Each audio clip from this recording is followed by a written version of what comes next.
Hello friends, ஒரு veg green biryani பண்ணலான்னு இதுக்கு நான் இங்கே பாஸ்மதி ரைஸ் 1 டம்ளர் நான் நினச்சி வச்சுட்டுருக்கேன். இதை ஜலத்தை இருத்துட்டு இதை அப்படியே வச்சுருக்கேன். ஒரு 15 மினிட்ஸ் ஊறினா போதும். இப்போ இங்கே குக்கரில் 2 டேபிள் ஸ்பூன் எண்ணெய் விட்டுருக்கேன். ஒரே 1 ஸ்பூன் நெய் விட்டுருக்கேன் வாசனைக்கு. இதில் பட்டை, ஏலக்காய் எல்லாம் 2 தான் போட்டுருக்கேன் வாசனைக்கு. அதுக்கப்புறமா பே லீஃப், இந்த பிரிஞ்சி இலைன்னு சொல்கிறாங்களே அதுதான் புலாவார் பிரியாணிக்கு அது ரொம்ப மஸ்ட்டு. சோம்பு இது ஒரு சின்ன ஸ்பூன் ஒன்று போட்டுருக்கேன். இங்கே பொடியாக கட் பண்ணினேன் வெங்காயம் போட்டுருக்கேன்.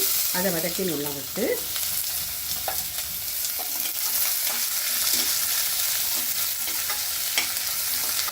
இங்கே நான் பீன்ஸு, கேரட்டு, உருளைக்கிழங்கு இதுதான் வச்சுட்டுருக்கேன். இதை பொடியாக கட் பண்ணி வாஷ் பண்ணி வடிகட்டி வச்சுருக்கேன். இதையும் போட்டுருக்கேன். மஞ்சள், இப்போ இங்கே டொமேட்டோ நான் பொடியாக கட் பண்ணி வச்சுருக்கேன். இதையும் போட்டுருக்கேன்.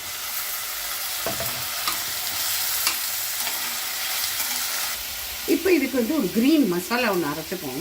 நான் இங்கே புதினாவும் கொத்தமல்லியும் வச்சுருக்கேன். ஒரே ஒரு பச்சை மிளகா, 2-3 துண்டு இது பூண்டு, இஞ்சி. இப்போ இதை அரைச்சணும். 1 டேபிள் ஸ்பூன் தனியா பவுடர் போட்டுருக்கேன். 1 டீஸ்பூனுக்கு கிட்டக்க பிரியாணி மசாலா. இதை பார்த்து போட்டுக்கணும். இதெல்லாம் சம்டைம்ஸ் ரொம்ப ஜாஸ்தியாக படுற மாதிரி இருக்கும், அதனால் பார்த்து போட்டுக்கணும்.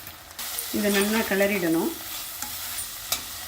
இப்போ அரைச்சி வச்சுருந்தோம் இல்லையா கொத்தமல்லி, புதினா, அந்த க்ரீன் மசாலாவை இதில் போட்டுட்டு இதையும் ஒரு வதக்கு.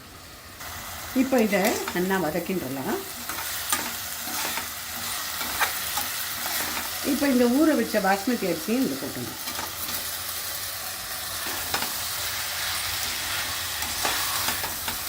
இப்போ இதில் 2 டம்ளர் ஜலம் விடலாம். 1 டம்ளர் ரைஸு இதுக்கு கரெக்டாக கணக்காக விட்டுறணும். இதெல்லாம் குழஞ்சி போடும்.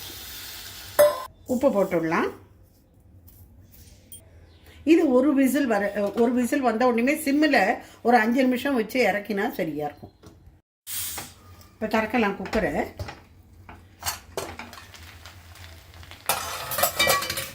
நல்லா ஆயிடுச்சு பாருங்க. இதில் கொஞ்சமாக இறக்கின அப்புறம் சர்வ் பண்ணுறதுக்கு முன்னாடி கொஞ்சமாக நெய்யை ஊற்றிருக்கோம். நல்லா கமகமான வாசனை வரும்.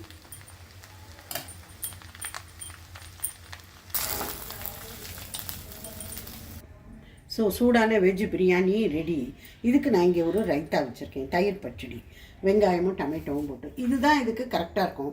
இதுக்கும் என்ன இதுலேயும் நம்ம வெஜிடபிள் மசாலா அதெல்லாம் போட்டிருக்கோம். அதுக்கும் ஒரு ஹெவியாக பனீரோ இதுவோ வச்சா அது அவ்வளோ சரி வராது. இந்த மாதிரி கொடுத்தா ரொம்ப ரொம்ப நல்லாயிருக்கும்.